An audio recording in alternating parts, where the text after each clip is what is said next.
একটি রাজপ্রাসাদ, বহু বছরের পুরনো অভিশাপ, একের পর এক রহস্যময় মৃত্যু আর অদৃশ্য এক শক্তির উপস্থিতি, শুনতে কি জমে গেল।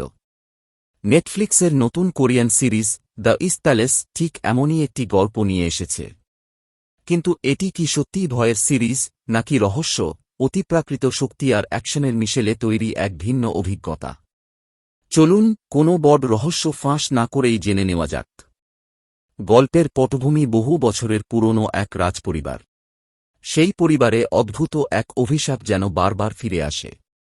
একসময় যেমন রাজপুত্রদের রহস্যজনক মৃত্যু ঘটেছিল, তেমনি আবারও একই ঘটনা শুরু হয়।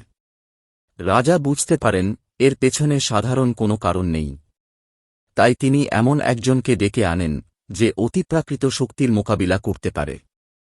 অন্যদিকে রাজপরিবারের এক গুরুত্বপূর্ণ নারী চরিত্র এই রহস্যের সঙ্গে জড়িয়ে পড়ে।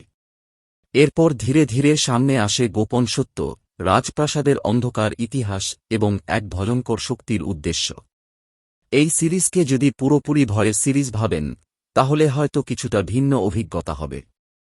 কারণ এখানে ভয়ের চেয়ে অতিপ্রাকৃত জগত, রহস্য এবং অ্যাকশন অনেক বেশি গুরুত্ব পেয়েছে। বিভিন্ন আত্মা, অন্য এক জগতে প্রবেশের ধারণা এবং সেই জগতের দৃশ্যগুলো বেশ আকর্ষণীয়ভাবে উপস্থাপন করা হয়েছে। সিরিজটির অন্যতম শক্তি এর নির্মাণশৈলী। রাজপ্রাসাদের পরিবেশ, আলোর ব্যবহার এবং অন্য জগতের দৃশ্যগুলো দেখতে দারুণ লাগে।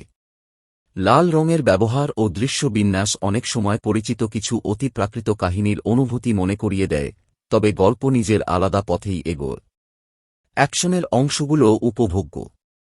আত্মাদের সঙ্গে লড়াইয়ের দৃশ্য, বিভিন্ন অতিপ্রাকৃত শক্তির ব্যবহার এবং যুদ্ধের উপস্থাপনায় যত্নের ছাপ রয়েছে।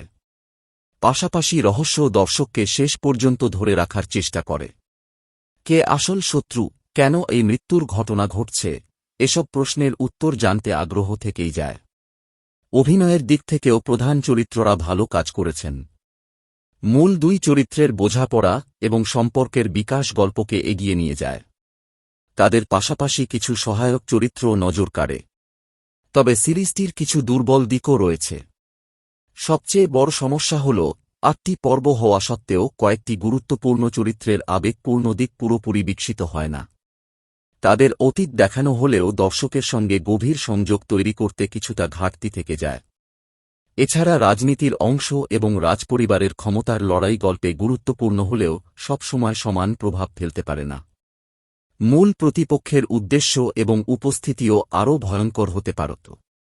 ফলে কিছু জায়গায় উত্তেজনার মাত্রা প্রত্যাশার তুলনায় কম মনে হয়।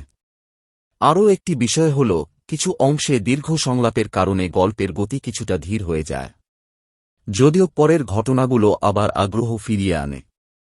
সব মিলিয়ে দ্য ইস্ট প্যালেস এমন একটি সিরিজ যেখানে ভয়ের চেয়ে রহস্য, অতিপ্রাকৃত জগত এবং অ্যাকশন বেশি গুরুত্ব পেয়েছে। আপনি যদি রহস্যভিত্তিক অতিপ্রাকৃত গল্প, রাজপ্রাসাদের ষড়যন্ত্র এবং কল্পনাপ্রধান জগতের গল্প দেখতে পছন্দ করেন, তাহলে এই সিরিজটি আপনার ভালো লাগতে পারে। তবে শুধুমাত্র ভয় পাওয়ার প্রত্যাশা নিয়ে বসলে সেই অভিজ্ঞতা হয়তো পুরোপুরি মিলবে না। আপনার কি মনে হয়? কমেন্ট বক্সে লিখে জানান। ভিডিওটি ভালো লাগলে লাইক করুন। আর এই সিনেমার খোরাক চ্যানেলটিকে অবশ্যই সাবস্ক্রাইব করে রাখুন। দেখা হবে পরের ভিডিওতে। ভালো থাকবেন।